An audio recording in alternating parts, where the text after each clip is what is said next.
반갑습니다. 제가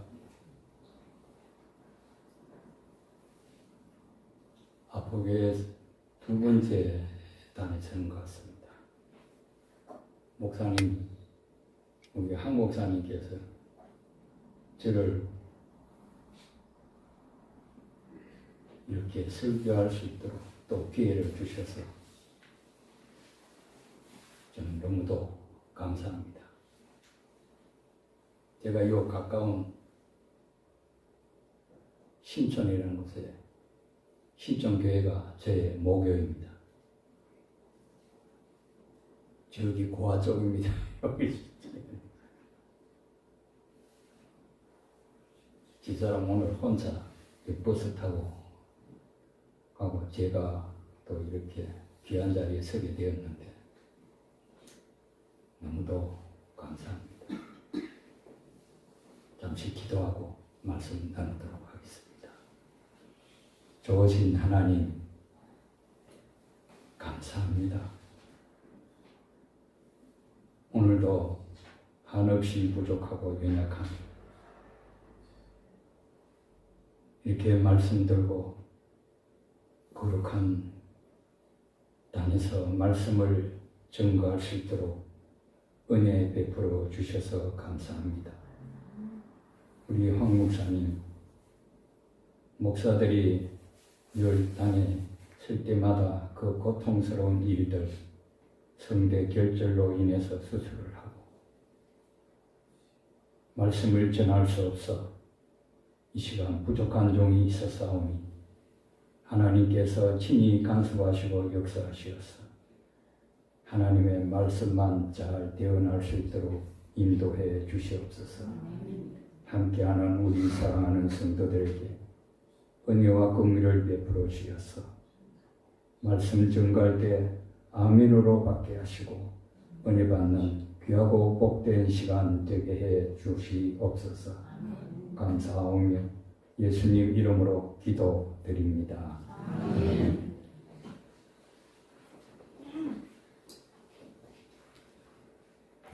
저도 목회하면서 성대 결절로 인해 가지고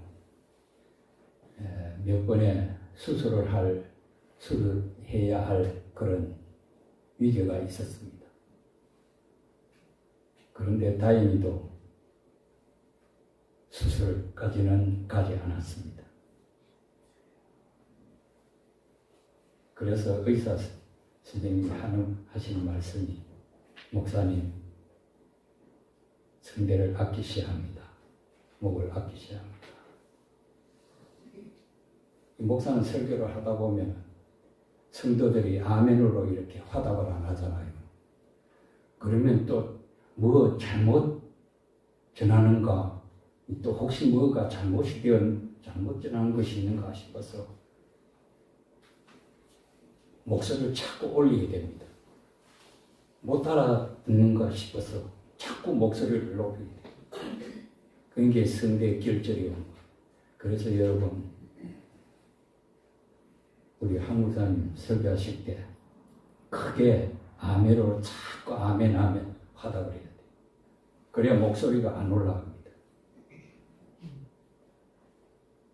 저는 집사람 뒤에 앉아서 성대 결절 수술해야 된다 그럴 때 뒤에서 자꾸 목소리를 낮추라고 신호를 줍니다. 자꾸 낮추라고. 우리 사모님도 목소리 커지면 목사님이 북치고 장구치고 다 하잖아요. 찬양하고 그때 목소리가 다 나가는 것 같아요. 예, 목소리가 안 높여지도록 여러분들이 아멘으로 잘 함께 동역하시기 바랍니다.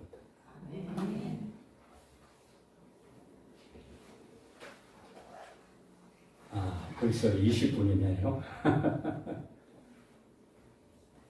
시간이 짧아서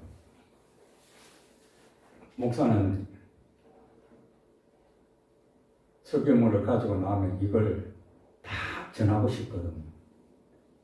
그런데 시간이 촉박해지면 자꾸 줄이고 이렇게 해서 제대로 전하지 못하고 내려올 때가 있습니다. 최대한 대로 준비한 대로 전하도록 그렇게 하겠습니다. 저는 항상 설교를 하면서 성도들에게 꼭 서두에서 두 가지를 강조를 합니다. 갈 때 아멘 하셔야 됩니다. 그래야 말씀 들을 준비가 되어 있다는 것 신호입니다. 저는 오직 예수님이라는 항상 그 구호를 외치고 설교를 시작합니다. 우리가 예수를 믿는 것은 오직 예수님 신앙을 가지기 위해서입니다. 예수님이 없다면 모든 것은 신앙생활이 헛것이 되고 맙니다. 그래서 오직 예수님 하시면 여러분들은 아멘이라고 하셔야 말씀 들을 준비가 되어 있구나 그렇게 생각을 합니다. 오직 예수님 아멘. 예수 그리스도의 은혜와 평강이 있을지어다. 아멘. 성삼위일체 하나님께 감사와 경배와 영광을 돌려드립니다. 아멘. 오늘 우리가 방금 읽은 이 본문을 통해서 예수님 전하도록 하겠습니다. 방금 읽은 본문 말씀 창세기 26장 19절에서 16장 19절에서 25절 말씀을 중심으로 이삭이 판 우물들의 의미라는 제목으로 하나님의 말씀을 전하도록 하겠습니다. 성경은 한마디로 말해서 구속사입니다. 즉 하나님께서 자기 백성들을 구원하시기 위해서 그 역사를 기록한 것이 성경입니다. 어떻게 하면 하나님의 이 땅에 살아가는 모든 백성들에게 예수 그리스도를 통해서 구원을 받을 수 있게 하는가 하는 것이 바로 성경의 구원사입니다.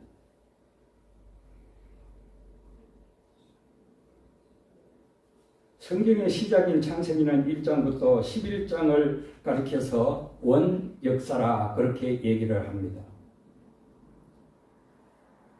그래서 아담부터 바벨탑 사건에 이르기까지 인류가 타락하고 하나님을 배반하고 대적하는 내용들을 1장에서 11장의 이 원 역사에 기록을 하고 있습니다.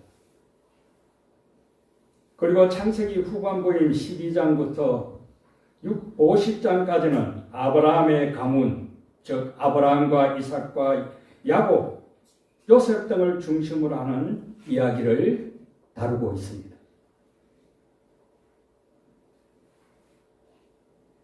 오늘 우리가 읽은 본문의 핵심 소재는 우물입니다.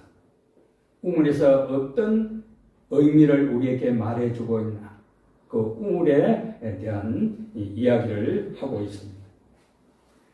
당시 우물들은 당시 사람들이 살아가는 데 있어서 절대적으로 필요한 것이었습니다. 농사와 목양을 하는 데 있어서 절대적인 가치를 가지고 있었던 것이 우물입니다. 사실 광야 지역인 팔레스타인 땅에서 우물을 파고 얻는다는 것은 굉장히 어려운 일이었습니다. 이런 가운데 이삭은 우물을 파게 되었는데 처음 판 우물은 블레셋 사람들인 그랄 목자들이 이삭과 다투고 빼앗아 버렸습니다. 힘들게 우물을 팠는데 그것을 빼앗아가 버렸습니다. 이삭은 얼마든지 자기 소유권을 주장할 수 있었지만 다른 곳으로 피하여서 우물을 파게 됩니다. 그리고 그 후에 로봇에 정착을 하게 되고 브엘세바로 가서 더 안정적으로 우물을 파고 생활을 하게 됩니다. 앞서 말씀드렸듯이 성경은 구속사라고 했습니다. 단지 큰 틀에서만이 아니라 세부적인 내용에서도 하나님께서는 구원의 이야기를 다루고 있는 것이 성경책입니다. 이삭이 판 우물들 역시도 하나님의 구속사를 잘 드러내주고 있습니다. 따라서 이 본문을 중심으로 이삭이 판 우물들의 의미가 무엇인지를 이 시간 함께 생각해 보려고 합니다. 첫째로 이삭이 판 우물들의 의미는 에색과 신나입니다. 본문 20절, 21절 같이 봅니다. 시작. 그날 목자들이 이삭의 목자와 다투어 이르되 이 물은 우리의 것이라 하며 이삭이 그 다툼으로 말미암아 그 우물 이름을 에색이라 하였으며 또 다른 우물을 팠더니 그들이 또 다툼으로 그 이름을 신나라 하였으며 아멘. 이삭이 판 우물들의 의미 가운데 첫 번째 말씀하시는 것이 에색과 신나라고 했습니다. 이 우물들은 성도가 세상에서 고난당하는 의미를 담고 있습니다. 왜 그런지 원어를 통해서 그것을 먼저 생각해 봅니다. 오늘 우리가 읽은 본문에서 확인할 수 있듯이 이삭이 우물을 팠지만 그랄 목자들이 이삭의 목자들에게 와서 억지로 자기들의 소유권을 주장한 것입니다. 이삭은 그런데 그 다툼을 피하였고 다른 곳에 비해서 우물을 파게 됩니다. 하지만 거기까지 따라와서 블레셋 목자들은 이삭의 우물을 빼앗으려고 했습니다. 여기서 이삭이 처음 판 우물을 에색이라고 했고 이것은 에색이라는 것은 다툼이라는 의미를 가지고 있다고 본문에 말씀하고 있습니다. 그리고 피해서 판 우물이 신나라고 했습니다.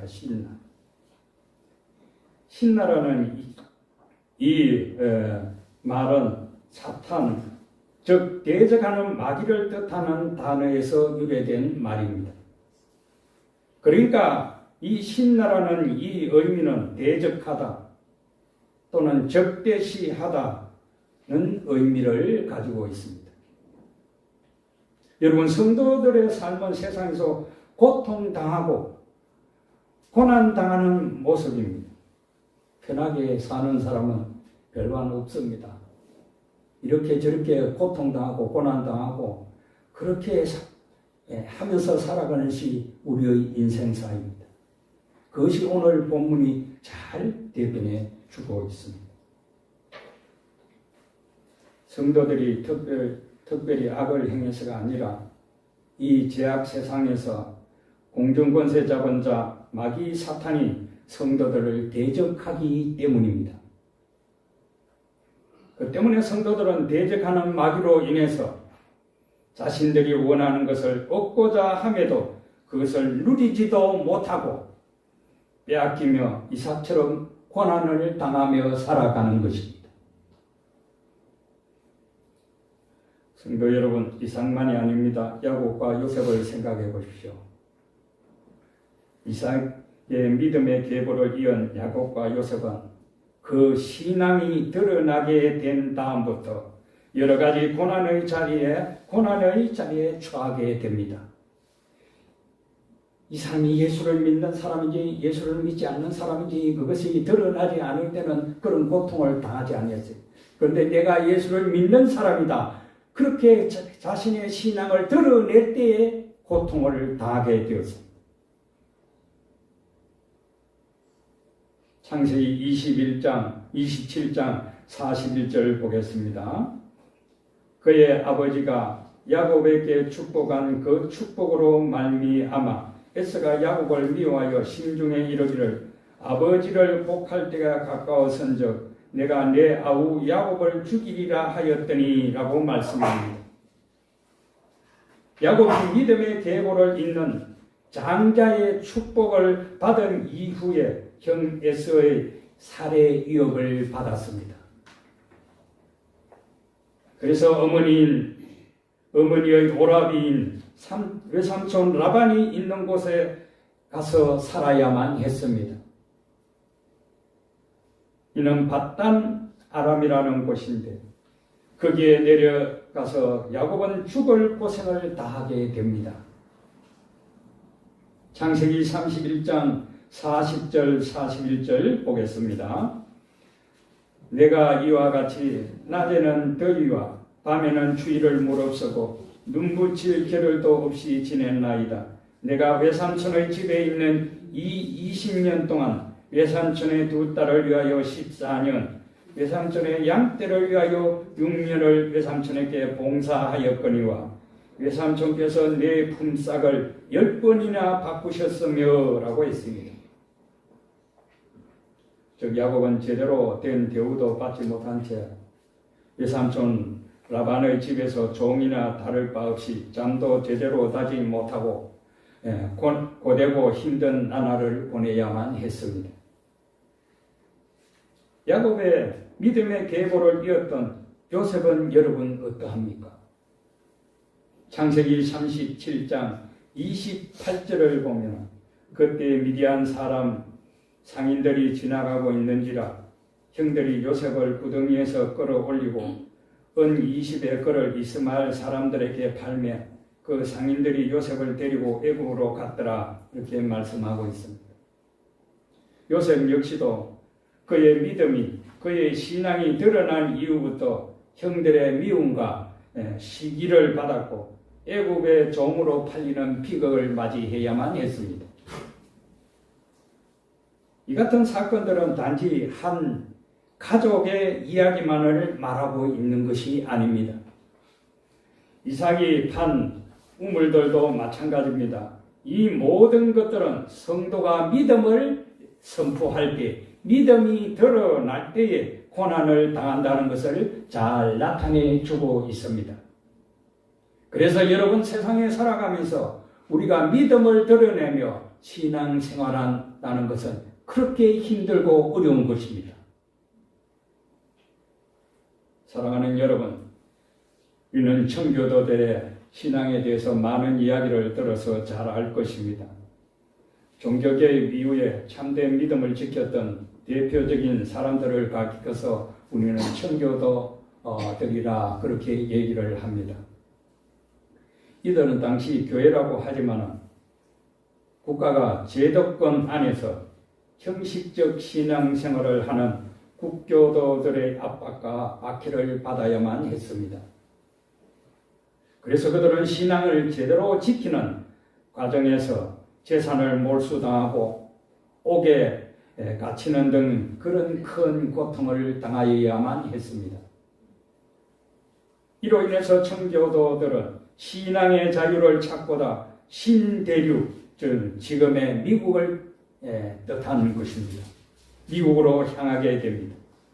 하지만 당시 그들은 제대로 된 배도 없이 나무로 만든 배를 타고 대서양을 건너가야만 했습니다. 그 길이 얼마나 험난했을지는 말하지 않아도 알 수 있습니다. 험난한 항해와 질병과 식량 부족 등으로 인해서 고통이 계속되었던 것입니다. 마침내 그들은 고생 끝에 신대륙에 도착했지만 신대륙에 도착한 그 순간부터 풍토병 등 질병과 식량난 등으로 고통을 당해야만 했습니다. 이들이 이처럼 고통스러운 삶을 살아야 했던 것은 다 신앙 때문이었습니다. 예수님 때문이었습니다. 이삭이 우물을 파고 생활하고자 했을 때 그날 목자들이 와서 다투고 대적하고 우물을 빼앗았던 이 사건 역시도 마찬가지입니다.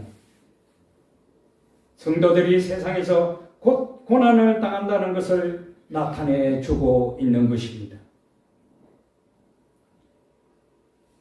그래서 우리는 세상에 살아가면서 예수님 전하고 예수님을 알고 살아간다는 것이 얼마나 고통스럽고 힘든 것인지를 우리는 오늘날 이 현 시대를 보면서 체감하고 느낄 수 있습니다. 그렇게 믿음을 지키고 살아간다는 것이 어렵고 힘들다는 것입니다.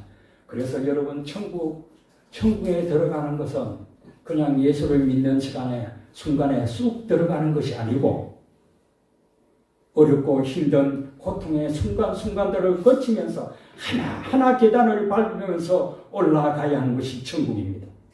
그래서 신앙생활을 대충 그렇게 해서는 안 됩니다.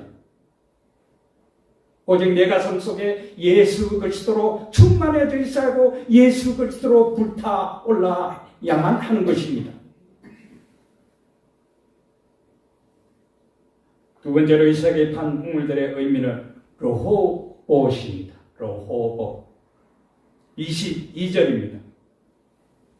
이삭이 거기서 옮겨 다른 우물을 팠더니 그들이 다 두지 아니하였으므로 그 이름을 르호봇이라 합니다. 이르되 이제는 여호와께서 우리를 위하여 넓게 하셨으니 이 땅에서 우리가 번성하리로다 하였더라. 이렇게 말씀하고 있습니다.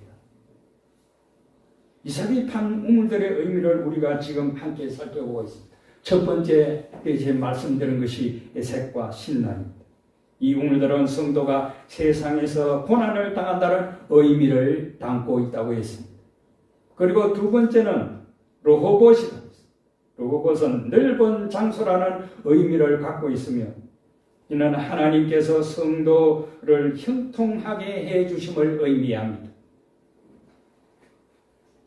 여러분 앞서 말씀드렸듯이 성도들은 마귀 역사로 인해서 악한 사람들로 인해서 고난을 당하게 됩니다.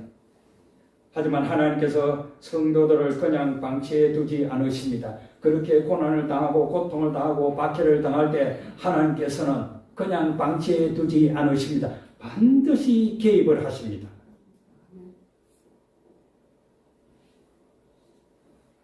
이삭이 우물을 빼앗기고 다른 곳에서 우물을 파자 더 이상 그랄 목자들은 이삭을 건드릴 수가 없었습니다.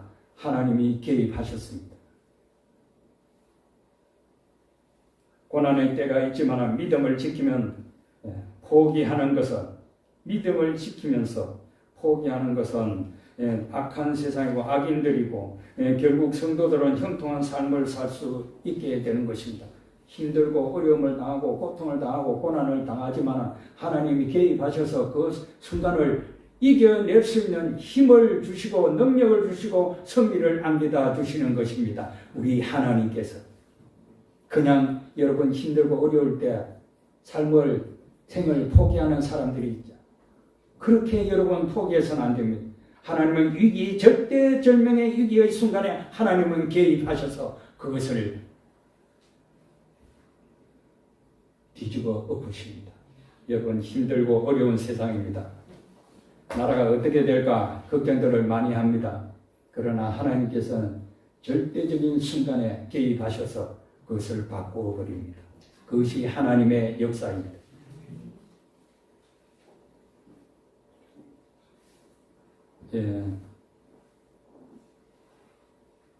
앞에서도 말씀을 드렸듯이 성도들은 마귀의 역사로 인해서 악한 선언들로 인해서 고통을 당하지만 하나님께서는 그렇게 고통을 당하도록 방치해 두지 않으십니다.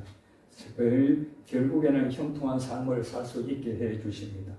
여기서 이삭은 르호봇이라 하고 하나님께서 자기들의 삶의 지경을 넓게 하셨다고 번성하게 하셨다고 고백을 하는 것을 볼 수 있습니다. 여기서 번성하리로다 라고 번역이 된 이 원문의 표현은 그 의미는 열매를 맺다, 결실이 풍부하다, 번성하게 하다는 의미를 가지고 있습니다. 우리가 세상에서 고난을 당하고 어려움을 만나지만 인내하고 견디면은 반드시 하나님께서 번성하게 해 주시는 것입니다. 열매를 맺게 해 주십니다. 결실이 풍부하게 해 주시는 것입니다. 앞에서 말씀을 드렸던 야곱과 요셉도 마찬가지입니다. 야곱과 요셉이 믿음을 드러낸 이후에 고난을 당했지만은 하나님께서는 그들을 형통하게 해 주셨습니다. 창세기 30장 43절 32장 10절을 계속해서 같이 봅니다. 창세기 30장 43절입니다. 이에 그 사람이 매우 번창하여 양떼와 노비와 낙타와 나귀가 많았더라 했습니다. 그리고 32장 10절에서는 주께서 주의 종에게 베푸신 모든 은총과 모든 진실하심을 조금도 감당할 수 없사오나 내가 내 지팡이만 가지고 이 요단을 건넜더니 지금은 2때나 이루었나이다. 이렇게 말씀합니다. 야곱은 바단 아람에서 고통을 당했지만은 하나님께서는 그를 매우 번창하게 해 주셨습니다. 야곱이 형 에서를 다시 만나기 전에 야곱은 2때나 이루었다고 하였습니다. 이 부분에 대해서 주석가들은 여기서 한 때를 1000마리 단위의 가축의 수로 그렇게 해석을 하고 있습니다. 고난 중에 야곱께서 야곱을 형통하게 하셨기 때문입니다. 창세기 41장 39절에서 41절을 보겠습니다. 요셉에게 이르되 하나님이 이 모든 것을 내게 보이셨으니 너와 같이 명철하고 지혜 있는 자가 없도다. 너는 내 집을 다스리라. 내 백성이 다 내 명령에 복종하리니 내가 너보다 높은 것은 내 왕자뿐이니라. 바로가 또 요셉에게 이르되 내가 너를 애굽 온 땅의 총리가 되게 하노라 하고 이렇게 말씀하고 있습니다. 우리가 알듯이 요셉은 형들의 시기를 받아서 애굽에서 종살이 하고 이후에 감옥에도 갇혔습니다. 하지만 하나님께서 주신 지혜로 형통한 자가 되었고 최후에는 애굽의 총리가 되었습니다. 하나님께서 그를 형통하게 해 주셨기 때문입니다. 사랑하는 여러분, 청교들도 그렇습니다. 그들은 고난 속에도 굳건하게 신앙을 지켰습니다. 그들은 자신들이 어째서 힘들게 힘내려고 왔는지 그 목적과 그 본질을 잃지 않았습니다. 그래서 청교도들은 힘내려에 도착해서 고난과 어려움이 있지만 가장 먼저 한 일은 교회를 세운 것입니다. 예배 장소를 세우고 그 다음에 자녀들을 위해서 학교를 세웠습니다. 그 모든 것을 다하고 자기들의 집을 세웠다고 합니다. 이후에도 그들은 절제와 하나님을 향한 헌신적인 삶을 살았습니다. 그로 인해서 지금 이 시대 세계 초강대국 미국의 기초를 세웠던 것이 바로 청교도들입니다. 그 열매를 후손들이 맛보게 된 것입니다. 신앙적으로, 정치적, 군사적, 사회적, 문화적 모든 측면에서 세계를 선도하는 역사를 이루게 된 것입니다. 하나님께서 그들의 고난 중에 함께 하시고 형통의 역사, 넓게 하는 역사를 이루어 주셨기 때문입니다. 이삭이 판 우물의 의미 두 번째 내용도 그렇습니다. 이는 하나님께서 성도를 형통하게 하신다는 의미가 담겨 있습니다. 마지막 세 번째로 이삭이 판 우물들의 의미는 브엘세바입니다. 이 본문 23절에서 25절입니다. 이삭이 거기서부터 브엘세바로 올라갔더니 그 밤에 여호와께서 그에게 나타나 이르시되 나는 내 아버지 아브라함의 하나님이니 두려워하지 말라. 내 종 아브라함을 위하여 내가 너와 함께 있어 내게 복을 주시어 네 자손이 번성하게 하리라. 이삭이 그곳에 제단을 쌓고 여호와의 이름을 부르며 거기 장막을 쳤더니 이삭의 종들이 거기서도 우물을 팠더라. 이렇게 말씀하고 있습니다. 이삭이 판 우물들의 의미를 오늘 세 가지 대제를 통해서 말씀을 드리고 있습니다. 그 첫 번째 의미가 에색과 신나라고 했습니다. 이 우물들은 성도가 세상에서 고난당하는 의미를 담고 있다고 했습니다. 그리고 두 번째는 르호봇이라고 그것은 넓은 장소라는 의미를 갖고 있습니다. 이는 하나님께서 성도를 형통하게 해 주심을 의미한다고 했습니다. 그리고 마지막 세 번째 살펴볼 것은 브엘세바. 이는 맹세의 웅라라는 의미입니다. 이것은 하나님께서 성도에게 주신 약속을 다 이루어 주셨음을 의미합니다. 성도 여러분, 이삭은 로봇이라는 곳에서 편히 잘 살 수 있었습니다. 하지만 그는 브엘세바라는 곳으로 향했다고 했습니다. 이곳은 아브라함이 에셀나무를 심고 거기서 영생하시는 하나님의 이름을 부르고 제단을 쌓은 곳입니다. 이곳에서 이삭은 아브라함처럼 제단을 쌓았고 거기서 장막을 치고 우물을 파고 생활했습니다.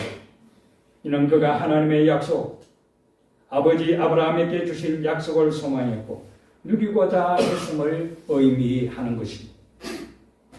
여기서 세바라고 번역이 된 이 원문의 표현은 일곱이라는 의미 그리고 맹세라는 의미가 있습니다. 일곱은 성경에서 일곱을 말할 때 이 일곱이라는 수는 완성수이며 충만수라 그렇게 얘기를 합니다. 그러니까 하나님께서 그 하신 약속을 완성하시고 충만하게 하신다는 의미가 담겨 있습니다. 바로 그곳에서 이삭은 제단을 쌓았습니다. 이것은 하나님께서 성도에게 주신 약속을 이루심을 확신했다는 의미가 담겨져 있습니다. 아마도 이삭은 하나님께서 자기를 인도하시고 도우시는 것을 체험하면서 최후의 브엘세바에 이르러 제단을 쌓았을 것입니다. 그리고 하나님의 신실하심을 약속을 이루시고 온전하게 하심을 고백하였을 것입니다. 사랑하는 여러분, 야곱과 요셉을 다시 한번 생각해 보시길 바랍니다. 창세기 35장 6절 7절에 보면은 야곱과 그와 함께한 모든 사람이 가나안 땅 루스 곧 베델에 이르고 거기서 제단을 쌓고 그것을 엘 베델이라 불렀으니 이는 그의 형 낯을 피할 때 하나님이 거기서 그에게 나타나셨음이더라 이렇게 말씀하고 있습니다. 여기서 야곱은 베델로 올라가서 단을 쌓아야 했습니다. 어째서 야곱이 베델에 올라가야만 했을까요? 앞서 말씀드린 대로 야곱은 자기 신앙을 드러낸 이후에 에서의 위협을 받았습니다. 그로 인해서 외삼촌 라반의 집으로 도망을 가야만 했습니다. 그 가는 노정 가운데 그가 한 곳에서 잠이 들었는데 거기서 하나님께서 그에게 나타나서 약속을 주셨습니다.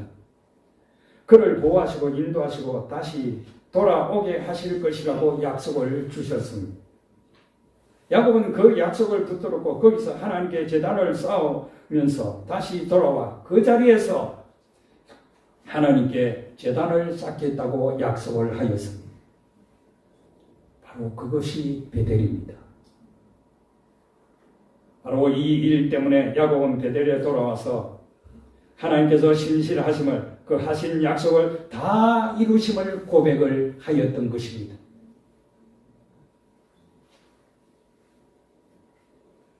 요셉도 그렇습니다. 그는 어린 시절에 두 가지 중요한 꿈을 꾸었지요. 그 첫 번째 꿈이 곡식단 12개가 있는데 형제들의 곡식단이 11개가 자기 곡식단 앞에서 절하는 꿈이었습니다. 그리고 두 번째 꿈은 해와 달과 11별이 자기에게 절하는 꿈이었습니다. 그 꿈이 결국에는 현실이 되었습니다. 요셉이 애굽의 총리이 되고 그의 신분을 모른 채 형들이 요셉 앞에 곡식을 구하면서 그 일이 현실이 된 것입니다. 하늘에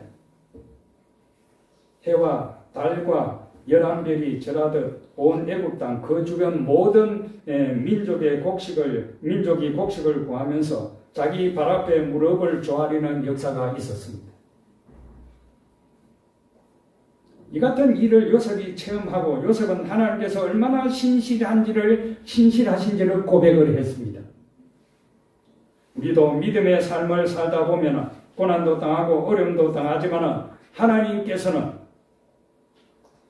우리를 형통하게 하시고 그 하시는 약속을 반드시 이루어 주실 것을 믿습니다. 성도 여러분, 세상은 우리를 고통스럽게 하고 괴롭게 합니다. 하지만 우리는 끝까지 주님이 하신 약속의 말씀, 그 약속 붙들고 살아가야 합니다. 하나님의 품을 떠나면 예수님으로부터 이탈되는 삶을 살아면 그 순간부터 모든 것이 헛수고로 돌아갑니다. 그래서 우리는 천국 가는 그날까지 예수님 꼭 붙들고 살아야 됩니다. 그래서 오직 예수 신앙을 말하는 것입니다. 그 약속 붙들고 형통케 하시고 그 모든 약속을 다 이루실 하나님을 찬송하면서 이삭처럼 야곱처럼 요셉처럼 형통하며 그 약속의 성취를 체험하며 살아가는 아프게 성도 여러분은 다 되시기를 축원합니다. 이제 말씀을 맺겠습니다. 제가 오늘 세 가지를 말씀을 드렸습니다. 마지막 말씀을 정리하면서 세 가지를 다시 한번 강조합니다. 여러분 오늘 말씀을 듣고 세 가지 대조로 말씀을 드렸는데 그 약속 대지만이라도 여러분 기억을 해야 됩니다. 그래서 말씀을 드리면서 중간중간에 계속 그 대지를 강조를 했습니다. 왜? 기억을 하라고요.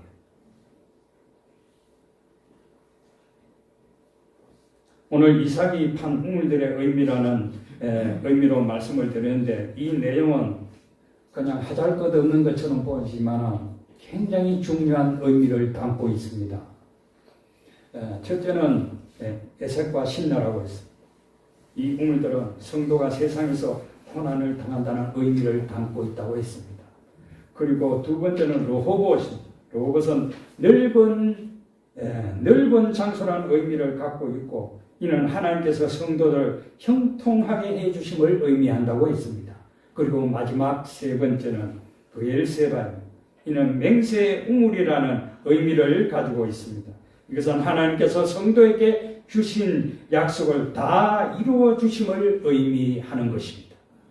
오늘 말씀 가운데 우리가 세상에서 당하는 고난이 결국 형통하게 하시고 모든 약속을 이루시는 하나님의 방편임을 기억하시고 늘 인내함으로 거룩함으로 신앙생활을 해가는 성도 여러분 모두가 되시기를 주님의 이름으로 간절히 축원을 드립니다.